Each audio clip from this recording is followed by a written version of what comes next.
Madriaga, ano ba yung paiyak-iyak mo dyan? Cry-cry ka dyan? Hawak mo naman ang script. Hawak ko ang script. Oh, ano naman ang kinalulungkot mo?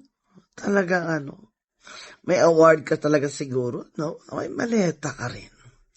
Alam mo, ito si Madriaga. Sinasabi niyang pinagkatiwalaan siya ng milyon-milyon, daan-daang milyon pera. Pero hindi niya mapakita kung empleyado ba talaga siya ni PRRD o empleyado siya ni BP Sara o kamag-anak ba siya o driver ba siya?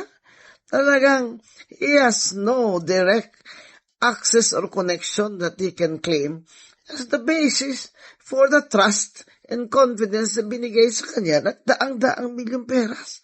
At hindi naman niya nasabi kung saan ang source nito. Paano mo masasabi na ang perang yan ay galing sa masama kung hindi mo man nakita kung saan yan kinuha?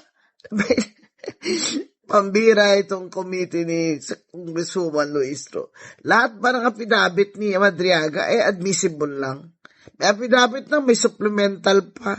Baka naman may extra supplemental pa dyan. Yung extra power tide. Yung gano'n. Grabe kayo.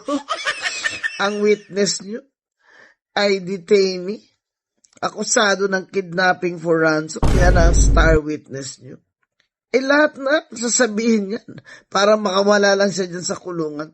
Ano pa itong mga hearsay niya ng mga obviously fabricated na sinabi daw ni former President Duterte na si VP Sara ay bad student, tsaka violent daw sa klase. Bakit? Classmate mo ba siya?